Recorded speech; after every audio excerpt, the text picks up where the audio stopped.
here momentarily. Mike, we got quite a bit left to cover. I just felt like it would be criminal not to talk about the Brian Olson PDRA World Finals this past weekend, Virginia Motorsports Park, the last stop on the PDRA drag racing tour. They've had an incredible season in 2021, and man, did they look good in Virginia.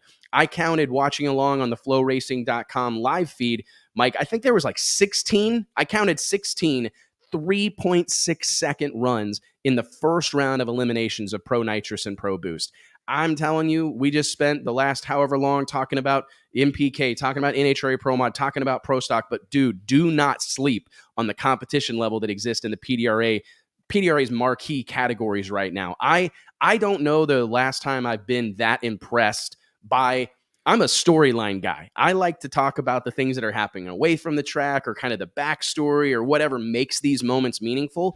But if you just turned on the live feed, Mike, and watched first round E1 of Pro Nitrous and Pro Boost and Extreme Pro Stock for that matter, and Pro Outlaw 632, it was ridiculous. The amount of side-by-side 3-second runs, 3.6-second runs, different types of cars, different engine builders. Pro Boost had screw blowers, Pro Charger cars, nitrous cars galore. That was a hell of a show. Just imagine, I don't mean to get us off track, but just imagine if they were all racing together. But anyways, Mike, what was your take on that? I mean, are you surprised at the caliber of cars that exist in this somewhat regional 8th Mile series?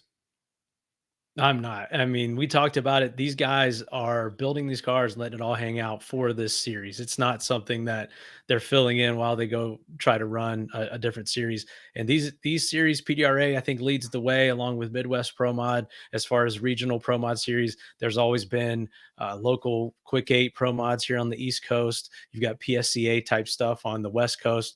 But this deal was super impressive. I think when you get to the end of the season and you've got these great atmospheric conditions, and you've got some parts in the car that have been hanging on for dear life for the whole season, you get a ton of delays, oil downs, you get some weather delays if you get some cold weather or dew. But this event really went off, I think, very well, especially considering their past struggles with the World Finals because of all those factors I just mentioned.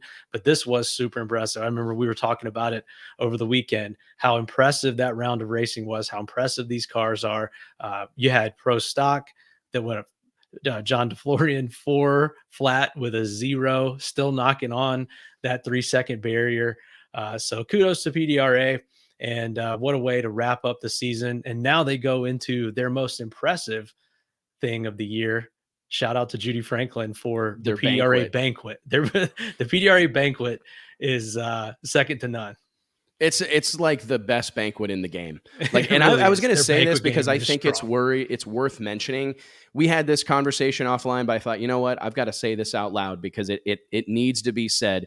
If you look at, there was 4 major league drag races that were going on this past weekend. We had No Mercy 12, Donald Long's big production at South Georgia Motorsports Park, bringing out all the stars and cars of radial tire racing. We had the NHRA's big return to Thunder Valley. We also had the No Prep Kings. I think it's race 13 at the Texas Motorplex. Massive crowd on hand for this. And we, of course, had the PDRA World Finals. And if I had to pick what I believe to have put on the best show from a competition on-track action perspective, PDRA wins it. And I just think that needs to be said out loud because we talked about this a little bit, Mike, on Monday night during the Drag Illustrated Ride-Along. Shout out to our fresh new piece of content. If you want to watch No Prep Kings Season 4 with us, you can tune in Monday nights. We watch it all as a group, bring on special guests from the show. But PDRA, those guys need to hear their names and their classes and what they're doing mentioned alongside the NHRA series, mentioned alongside the No Prep Kings deal, mentioned alongside Donald Long's big productions down in Valdosta. For the longest time, we've seen a lot of kind of tit for tat, us versus them, specifically between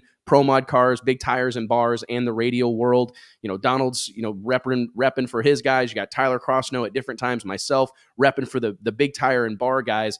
Without a question, without a doubt, PDRA stole the show this weekend. And I just hope that they hear that and recognize how incredible what they're doing, the show they're putting on, the competition level, the number of really good cars and really good drivers and teams. I don't know that there's anything that really can parallel it in the sport of drag racing right now. So I just hope those guys hear that and head into the end of 2021 and 2022 with their heads held high, because they've got the baddest door cars on the planet Earth right now. There's no doubt about it. The baddest door cars on the planet Earth exist in PDRA, Pro Nitrous, and Pro Boost. Hand to God, man. I mean, that is an incredible thing that's going on there. Mike, you made mention of this.